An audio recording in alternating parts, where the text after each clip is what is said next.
고백합시다.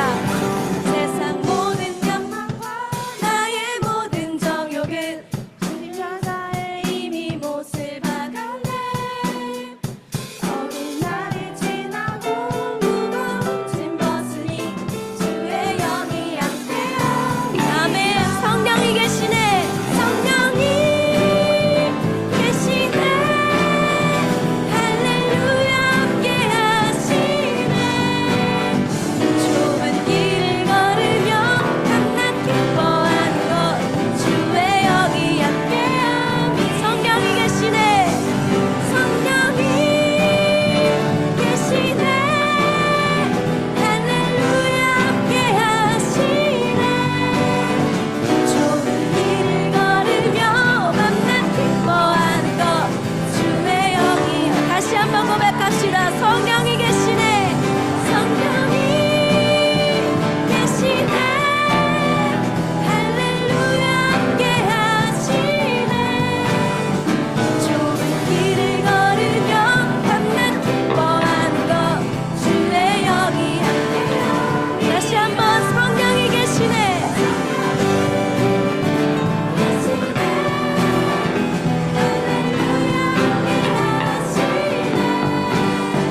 좁은 길을 걸으며 밤낮 기뻐하는 것 주의 영이 함께함이라. 아멘. 하나님께 영광의 박수 올려드립시다. 할렐루야.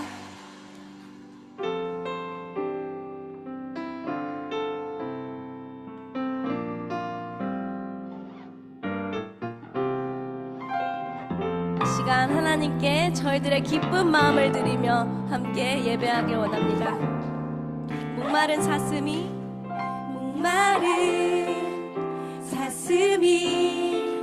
시냇물 찾아 헤매든 내 영혼 주님을 간절히 알기 원하네.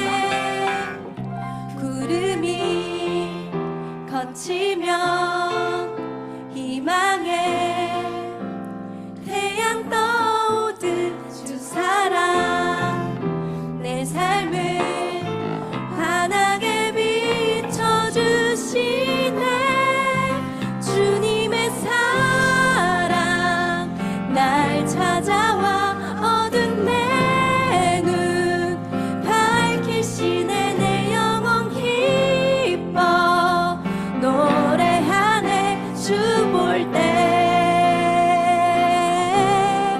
안전한 곳에 날 세우시네. 사슴처럼 뛰게 하네. 무엇을 하든 어딜 가든 주 사랑 나를 인도하네. 아멘. 다시 한번 1절로 고백할까요? 목마른 사슴이 시냇물 찾아 헤매든 내 영혼 주님을 간절히 알기 원하네. 구름이 거치면 희망에 태양 떠오듯 주 사랑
원합니다. 날보다 일보다 중심을 원하시는 주가 이제 주님만 사랑하게 하소서. 수련회 서는 날 주께 말하리.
기도하실 때에 하나님 저희 안에 성령을 가득 부어주시옵소서.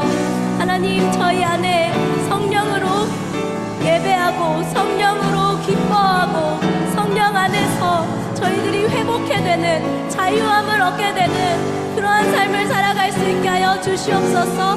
이 기도 제목 가지고 다 함께 주여 한번 부르짖고 기도하며 나아가겠습니다. 주여.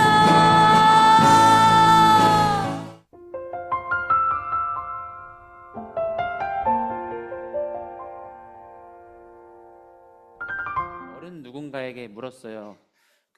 보물이 당신의 보물은 무엇입니까? 고민하시다가 돈이요. 그래서 그럼 어디 보관하고 계세요? 그러니까 은행에 보관하고 있어요. 맞더라고요. 네. 제가 베트남에서 오래 살았는데 제가 있을 때 베트남은 이제 돈이 귀하잖아요. 돈을 은행에 보관했을까요? 아니에요. 집에 개인 금고에 돈을 보관합니다. 왜냐? 은행은 안전한 곳이 아니에요. 은행에 대한 불신이 있었어. 지금은 제가 가니까 지금은 카드 결제가 되더라고요. 뭐 이렇게 하여튼 최신식처럼 돼요. 근데 제가 있을 때만 해도 무조건 현금, 뭐 카드 이런 거 절대 없었어요. 그러니까 무조건 자기 금고에다가 보관하는. 지금도 근데 금고를 많이 사용하고 정말 중요한 거는 이제 은행보다는 이제 금고에 보관을 하고 있습니다. 이 얘기를 왜 했냐면 우리에게는 저마다 이제 소중한 게 있어요. 소중한 게 있으면 그 소중한 거를 그냥 막 방치하면서 내버려 둘까요? 아니죠. 잘 보관을 합니다. 정말 지금까지 받아온 많은 편지들을 상자에다가 구분해서 보관을 하고요. 그리고 열심히 용돈을 모아서 산 핸드폰을 가방에 잘 보관하는, 네. 잘 보관하고 있어요. 네.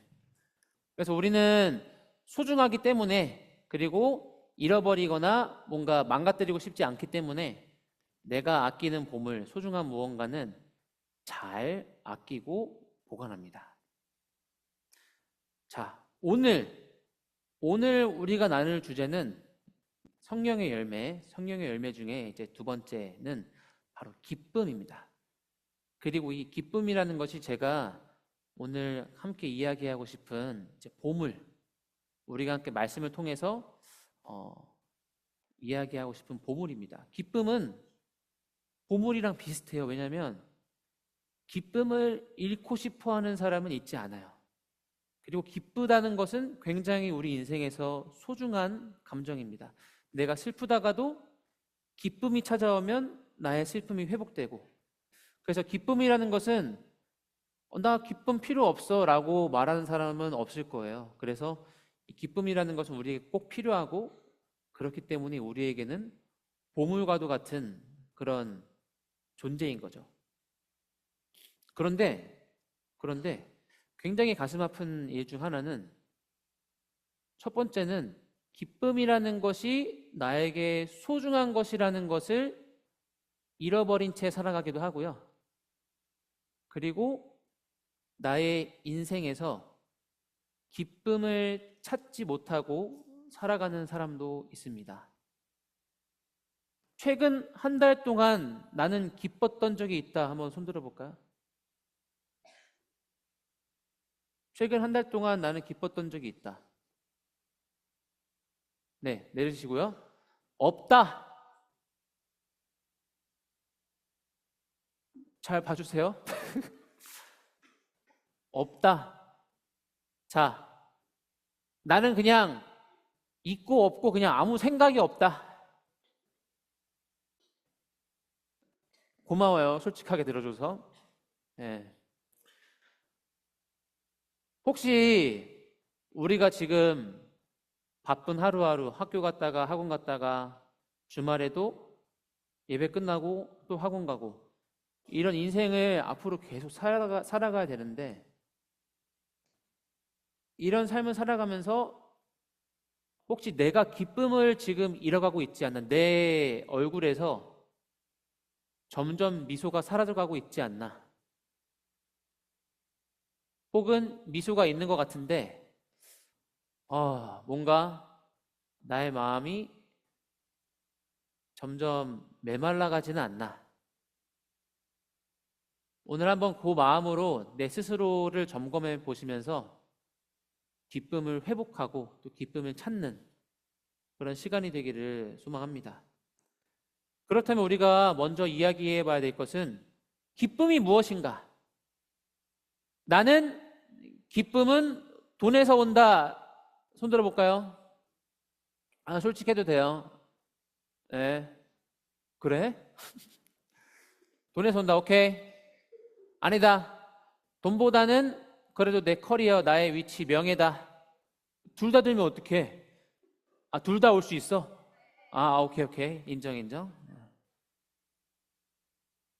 아니다. 돈, 명예가 없어도 그냥 나만 좋으면 된다. 돈, 명예가 없어도야. 그래요? 오케이. 네, 감사합니다. 아니다. 돈, 명예, 뭔가 나의 안락함을 누리는 것보다 진정한 기쁨은 누군가의 사랑으로부터 온다. 자, 내리시고요. 지난주 설교 들었죠? 지난주 설교가 사랑이었는데 네, 여러분들의 반응과 다르게 제 설교는 이어집니다. 이제 우리가 뭔가 기쁘고 행복하기 위해서 돈과 명예와 뭔가 나의 권력과 나의 지위, 누군가와의 그 무리에서의 나의 위치, 관계, 이런 것들을 굉장히 많이 고민을 합니다. 이런 게 아무 소용이 없는 것은 아닐 거예요. 우리의 삶에 많은 영향을 주니까. 그런데 정말 사람에게 기쁨을 주는, 정말 내 마음 그 끝까지 뭔가 찡하는 그런 기쁨을 주는 순간은 사실 돈과 명예와 그런 순간보다는 누군가의 관계 속에서 피어나는 사랑과 정말 서로를 향한 배려, 그것으로부터 온다는 것을 사실 세상도 얘기하고 있어요. 그래서 드라마 보면 부잣집 아들인데 뭔가 그 돈과 그런 거를 다 넘어서서 사랑을 이루는 그런 드라마도 많이 나오고요. 그리고 뭔가 가족 간의 관계를 그리면서 그 안에서 서로를 위해서 희생할 때 정말 그 장면들이 아름답게 그려지고 정말 그 안에 사람들이 본질적으로 추구하는 진정한 기쁨이 그 안에 담겨 있다라는 것을 세상 영화와 드라마에서도 만듭니다. 그 말은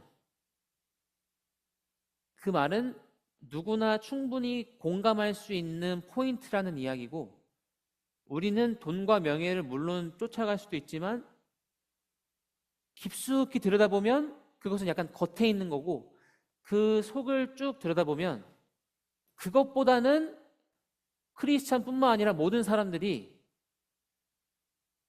정말 그 사랑의 관계를 갈망하고 있다는 것을 우리는 어렵지 않게 알 수 있습니다.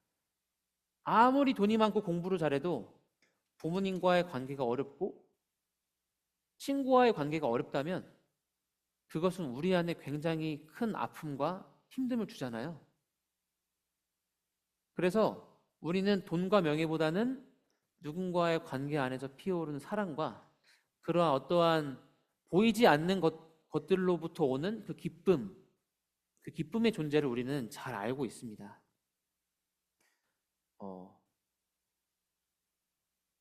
그래서 우리도 가끔 수련회나 또는 예배에서 어떤 친구들이 기도하면서 또 예배하는 가운데 정말 하나님이 그 친구를 많이 위로해 주시는 것을 느끼고 그 친구가 그 예배와 그 기도의 시간을 통해서 많이 회복되고 변화되는 그런 이야기를 듣게 됩니다. 너무나 교회에서 우리가 경험할 수 있는, 세상에 줄 수 없는 큰 기쁨인 것 같습니다. 그래서 우리는 살면서 한 번쯤은 그런 기쁨을 느껴봤을 거예요. 그런데 문제가 있어. 문제가. 문제가 뭐냐면 지금 자고 있어. 이게 아니고요. 문제가 뭐냐면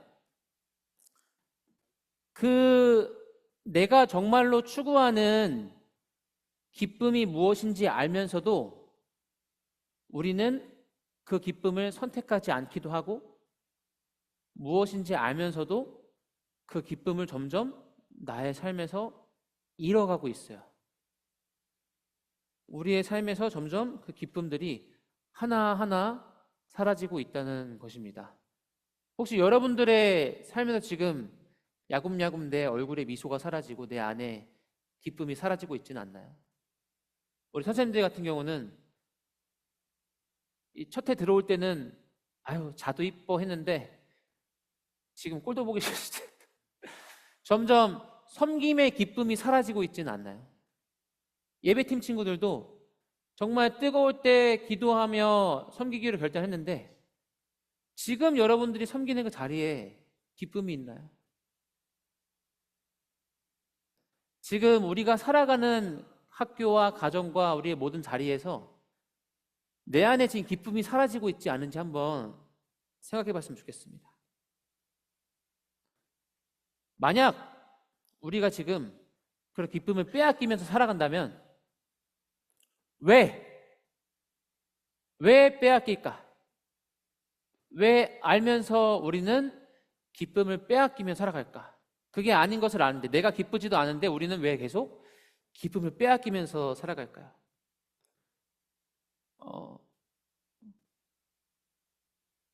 힘들어서? 유혹이 심해서? 뭔가 그 보이지 않는 것으로부터 오는 그 기쁨은 내가 바로 얻을 수 없고 만질 수 없어서 막연해서 그래서 우리도 모르게 눈에 보이는 것을 쫓아가게 됩니다. 세상의 유혹에 쫓아가게 되고 지금 당장 나의 도파민을 올릴 수 있는 방법, 지금 당장 내가 이 스트레스로부터 해방될 수 있는 눈에 보이고 내가 잡을 수 있고 이룰 수 있을 것만 같은 그 무언가로부터 나의 삶의 그 잃어버린 기쁨을 다시 채우려고 우리는 그 세상으로 달려갑니다. 왜냐? 첫 번째, 제가 말한 대로 유혹이 너무 심해요. 세상의 기쁨으로부터 내가 만족할 수 있을 것만 같은 그런 유혹이 너무 심합니다.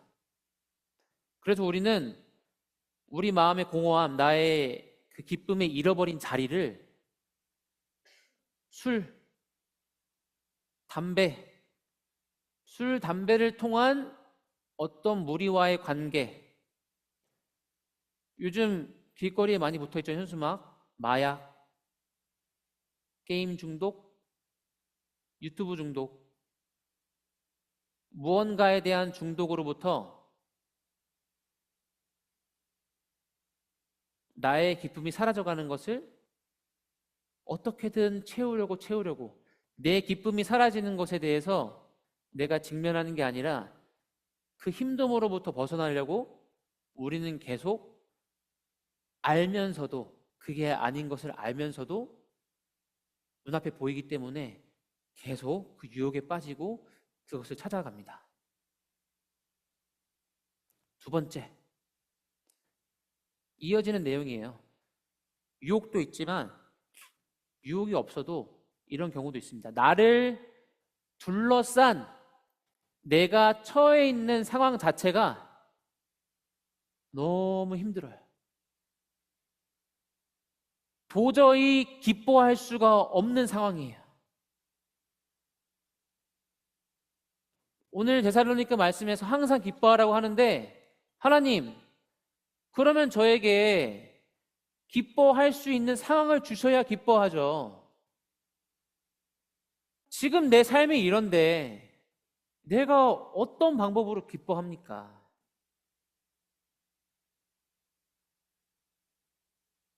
나의 능력과 나의 상황이 도저히 기뻐할래야 기뻐할 수 없는 상황이기 때문에 우리는 기뻐하지 못하고 기쁨을 잃어가는 삶을 살아가고 있을 수도 있습니다. 근데 이 두 번째가 바로 이 데살로니가 전서에서 일어나고 있는 상황입니다.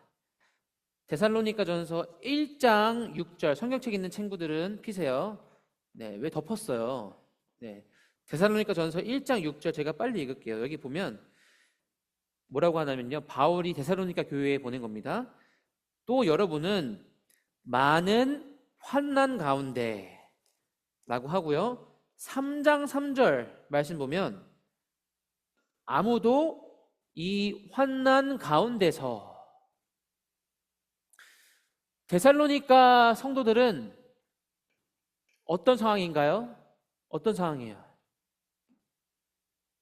두 글자. 그래. 환난. 다 같이 환난. 어려운 상황이에요. 데살로니가 교인들은 굉장히 기쁨을 놓칠 수도 있는 굉장히 어려운 환난 속에 있었습니다. 그래서 충분히 이렇게 얘기할 수 있을 거예요. 하나님, 우리한테 이런 환난을 주시면서 항상 기뻐하라고 말하는 것은 마치 깡패가 어깨동무하면서 야, 웃어 하는데 웃는 거랑 뭐가 다른가요? 웃기지 않은데 웃어야 되잖아요. 웃기지 않은데 웃어야 하잖아요. 기쁘지 않은데 기뻐해야 하잖아요. 어떻게 환난 속에서 항상 기뻐할 수 있습니까? 우리 또한 마찬가지일 거예요. 제가 다 알 수 없는 학교에서, 가정에서, 또 선생님들은 직장에서 어디에선가 환난과 같은 어려움을 겪고 있는 분들이 계실 겁니다. 그런데 계속 하나님이 설교를 통해서 야, 항상 기뻐해. 기뻐하지 않으면 죄야, 막 이렇게 말하는 것 같아. 나의 기쁨을 강요하는 것만 같아. 그런데 과연 하나님이 우리에게 항상 기뻐하라고 말씀하시는 게 이러한 기쁨일까요?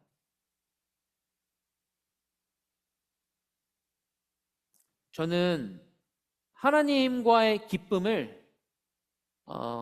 결국 베트남 선교지에 가서 경험을 하게 됐어요. 그곳에서 하나님이 정말 나를 사랑하시고 내가 뭐 공부를 잘하든 못하든 나의 인생을 인도하시는 분이라는 것을 굉장히 많이 깨닫고 정말 기쁜 하루하루를 보냈던 시절이 있습니다. 그러면서 이제 결혼도 하고 미국으로 신학 공부를 하러 가게 됐어요. 그런데 미국에서의 삶이 너무 힘들었어요. 군대를 다시 갈 정도로 힘들었어요. 그래서 공부를 하면서 어느 날은 그런 생각이 드는 거예요. 기쁨이 없다. 그러니까 나는 분명 하나님의 인도하심으로 굉장히 기뻐했고 그 길을 따라서 미국까지 공부를 하러 왔는데 어느 날 그 도서관에 처박혀 있는 저의 모습을 보니까 뭔가 성경 말씀을 공부하는데 기쁨이 하나도 없는 거예요. 되게 우울해지더라고요. 뭔가 내가 이게 이렇게 하고 있는 게 맞나? 이게 맞나 싶을 정도로 저에게는 뭔가 저의 신앙생활에 있어서는 굉장히 큰 환난이었습니다. 기쁨이 메말라 가던 시절이 성경을 공부하던 그 시절이었어요. 그래서 마치 데살로니가 교인들이 직면하고 있던 것처럼 그 환난이 저의 마음에서 계속해서 그 기쁨을 빼앗아가는 그런 시간을 보냈던 적이 있습니다. 그렇다면 우리는 계속 어쩔 수 없는 것만 같은, 하나님 나에게 이런 환난을 주셨으면 기쁨이 사라지는 건 당연한 게 아닌가요? 라고 생각하면서 그냥 우리는 계속해서 이대로 기쁨을 빼앗기고 있어야 되나? 우리의 얼굴에서 미소가 사라지는 것을 그냥 보고만 있어야 되나? 우리 마음에 분노가 일어나는 것을 그냥 지켜만 봐야 되나? 우리는 정말로 그런 삶이 괜찮은가? 이대로 살아도 괜찮아요? 기쁨이 사라지는 상태로 살아도 괜찮아요? 진짜?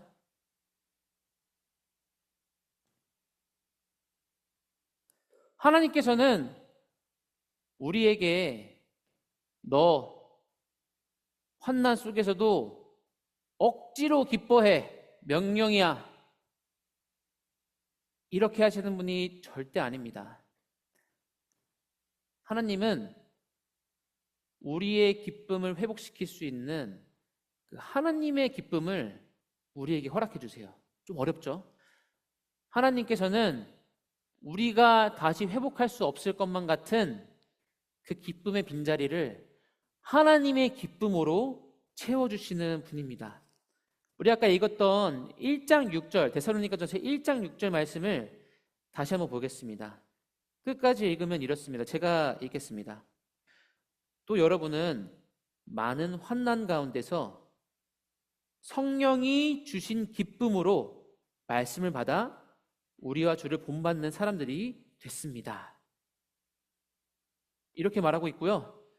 데살로니가 전서를 보면 그 환난 속에도 불구하고 데살로니가 교인들이, 성도들이 하나님의 말씀에 순종하기를 선택함으로써 기쁨을 누리는 모습들을 보게 됩니다.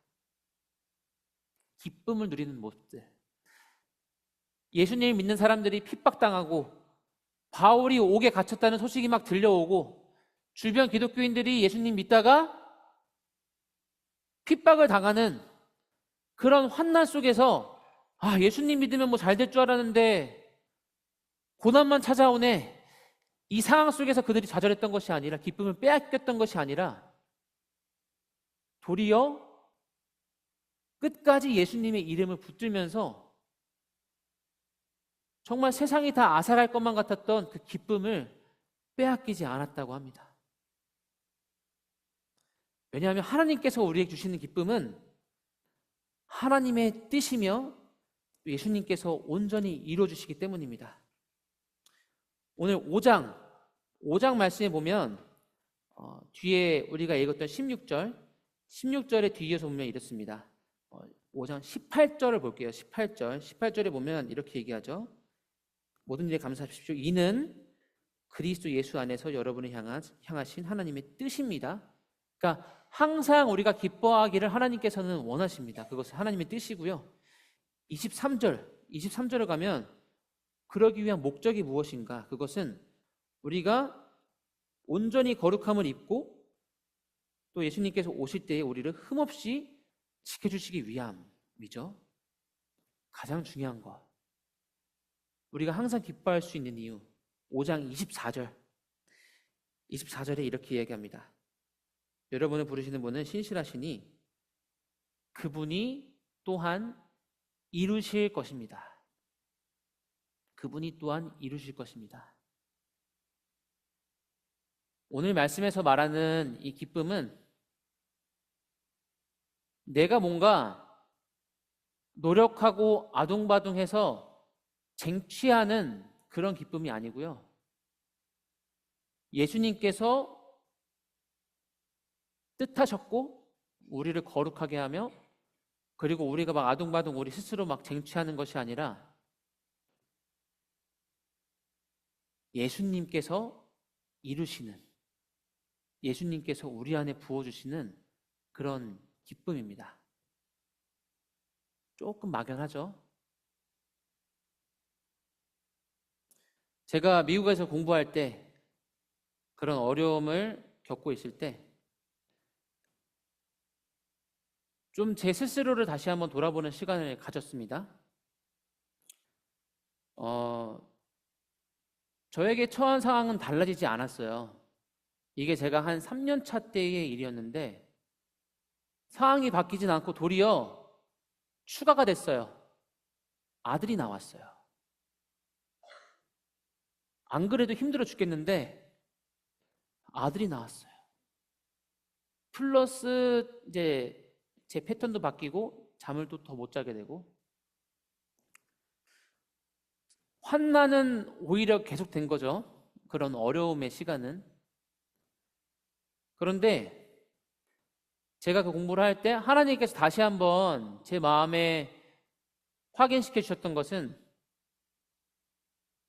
너의 인생은 너가 얼마나 열심히 하느냐 거기에 달려있는 것이 아니라 나에게 달려있다. 하나님이 나의 인생을 책임지신다. 나의 기쁨은 지금 나의 상황과 내가 하고 있는 공부가 아니라 하나님께 있다.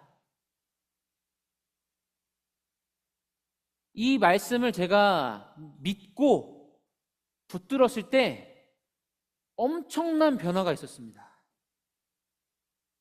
무언가 막연할 것만 같은 이야기지만 여러분, 내 인생을 지금 나의 환경과 상황과 상관없이 하나님께서 책임지신다는 그 말씀을 여러분 믿고 붙들잖아요. 그러면 정말 놀라운 변화가 여러분들의 삶에 있습니다. 이 이후로 안 읽혔던 영어가 막 읽히기 시작하지 않았어요. 여전했어요. 밤에 막 잘 깨던 아들이 갑자기 안 깨지 않았어요. 늘 깼어요. 똑같았어요. 변한 건 저였어요. 변한 건 그 공부를 하고 있는 제 모습을 바라보는 그 시선이 제 눈으로 이렇게 가엾고 딱한 인생 정말 기쁨이 찾을래야 찾을 수도 없구나 그런 게 아니라 하나님의 시선으로 저를 바라보고 하나님의 그 시선과 생각으로 나의 인생이 진행될 것이다라고 나의 인생을 하나님이 책임져 주실 것이다라는 그 믿음 하나가 똑같은 고난 속에 환난 속에 있는 저를 완전히 변화시켜 버립니다. 그런데 놀라운 것은 내가 변하면요 다 변해요. 내가 변하면 똑같아 보이는 부모님, 똑같아 보이는 상황, 똑같아 보이는 내 점수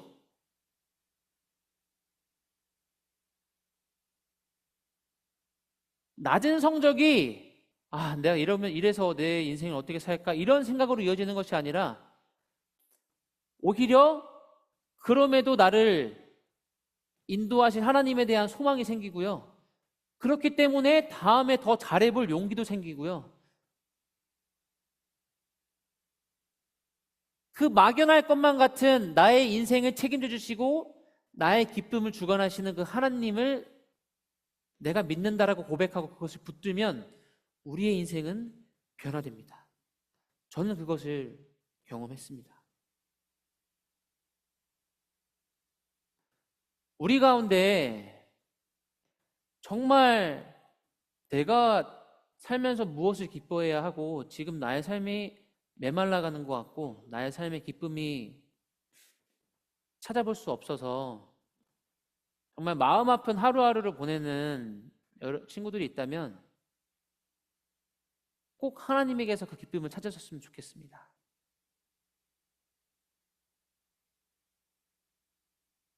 마지막으로 우리가 하나님에게서 기쁨을 찾아야 되는 아주 중요한 이유는요.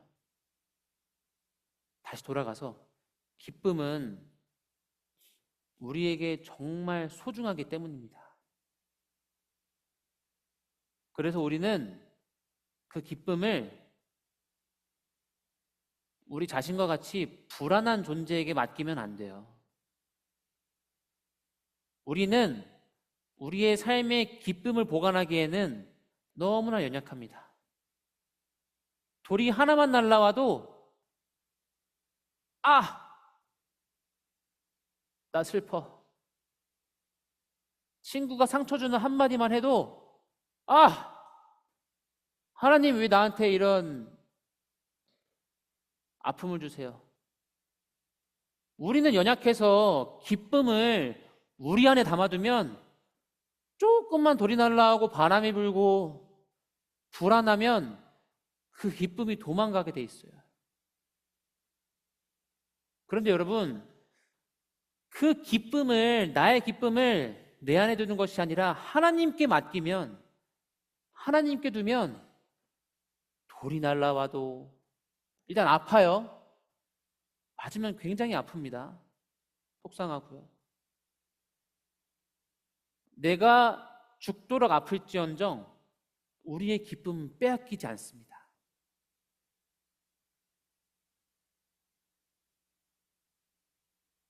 그것이 스데반 집사님의 모습입니다. 스데반 집사님은 예수님의 복음을 전하다가 돌에 맞아서 돌아가셨어요. 그런데 스데반 집사님이 돌에 맞아가면서 마지막으로 뱉는 그 한마디가 하나님, 나에게 돌을 던지며 상처를 주는 저 악의 무리들을 멸하소서.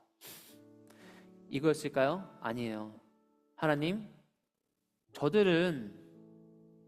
지금 저들이 어떤 죄를 짓고 있는지 모릅니다. 저들의 죄를 용서하여 주시옵소서. 이게 가능해져요.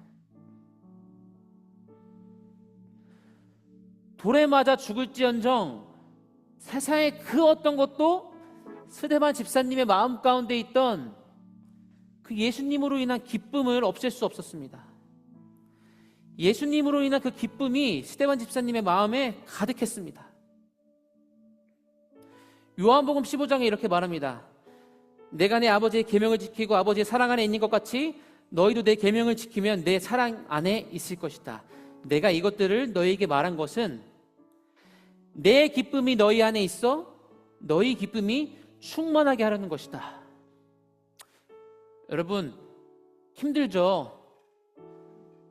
중1 손들어 볼까요? 네, 이제 공부 5년 더 해야 돼요. 중2 4년, 중3 3년. 혹시 알아요? 재수할지? 근데 여러분 들어봐요. 재수하라는 건 아니에요. 꼭 정시에 잘 합격해서 원하는 대학 가길 바랍니다. 근데 길어요. 3년 굉장히 깁니다. 그런데 그 과정 속에서 여러분들 마음 가운데서 어느 날 갑자기 내 안에 기쁨이 모조리 사라지지 않을 거라는 보장이 없습니다. 난 공부를 안 해도 상관없어? 아니에요. 제가 그랬어요. 공부를 안 해도 수능 스트레스는 다 받아요. 왜냐하면 다 하고 있는데 그렇지 않은 내 모습이 불안하거든요. 아무도 이 수능으로부터 자유로운 사람은 없습니다. 여러분, 그 어려운 삶 속에서, 그 어려운 친구와의 관계 속에서, 그 부모님과의 갈등 속에서 우리의 기쁨의 중심을 지금 나의 감정과 나의 상황에 두지 말고 하나님께 맡기세요. 내가 너의 인생을 책임진다. 나는 너를 절대 포기하지 않아. 내가 너를 끝까지 사랑해. 내가 너를 견디고 인내할 거야. 그 하나님의 음성, 그 하나님의 사랑을 붙들 때 우리의 기쁨은 여기 있는 것이 아니라 너무나 안전한 금고와도 같은 하나님께 있고 우리의 인생에서는 절대 기쁨이 사라지지 않을 것입니다. 하나님 안에서 영원한 기쁨을 누리는 우리 모든 중등부 공동체가 될 수 있기를 간절히 소망합니다. 이 시간 우리 함께 말씀 붙들고 기도했으면 좋겠습니다. 우리 먼저 기도할 때 나의 삶의 모습에서 기쁨이 사라지고 있는 부분에 대해서 찾고 또 기도했으면 좋겠습니다. 하나님, 내가 학교에서 나의 학업으로 인해 혹은 친구들과의 관계로 인해 친구들이 나에게 던지는 돌들로 인해 가정에서의 어려움으로 인해 직장에서의 어려움, 나의 지금까지의 삶을 돌아보니 풀리지 않는 것만 같은 나의 인생의 그런 어려움으로 인해 내 안에 기쁨이 많이 사라져 있는 것을 발견하게 하여 주시옵소서. 내 얼굴에 미소가 사라지는 것을 발견하게 해 주시옵소서. 이 시간 함께 우리의 삶에서 사라지고 있는 기쁨이 없는지 돌아보며 그 기쁨이 사라지는 그 구간을 찾기를 간절히 소망하며 함께 기도하도록 하겠습니다. 기도하겠습니다. 사랑의 하나님, 우리도 알게 모르게 세상으로부터 우리의 기쁨을 빼앗기며 살아가고 있습니다. 학교에서, 가정에서, 직장에서, 심지어는 교회에서 우리의 기쁨을 빼앗고 있는 그 사탄의 공격을 알아차리게 하여 주시옵소서. 우리가 빼앗기고 가만히 앉아 있는 것이 아니라 메마르지 않을 그 무엇도 빼앗을 수 없는 성령의 기쁨으로 우리의 마음이, 우리의 삶이 충만하게 해주시옵소서. 특별히 대한민국에서 청소년의 시기를 걸어가고 있는 우리 모든 학생들, 기쁨을 정말 많이 빼앗길 수밖에 없는 상황입니다. 그 속에서 기쁨을 잃지 않게 하시고 예수님의 사랑을 기억하며 예수님께서 부어주시는 충만한 그 기쁨을 꼭 기억하게 해주시옵소서. 우리가 주님께 예물을 드립니다. 예물이 사용되는 곳마다 세상이 줄 수 없는 성령의 놀라운 기쁨이 충만케 하여 주시옵소서. 이제는 우리 예수 그리스도의 은혜와 하나님의 사랑과 성령님의 교통하심이 예수 그리스도를 구주로 고백하며 세상에서 기쁨을 찾는 것이 아니라 하나님으로부터 기쁨을 찾고 누리기를 원하는 모든 성도 머리 위에 지금부터 영원토록 함께 하시기를 간절히 축원하옵나이다. 아멘.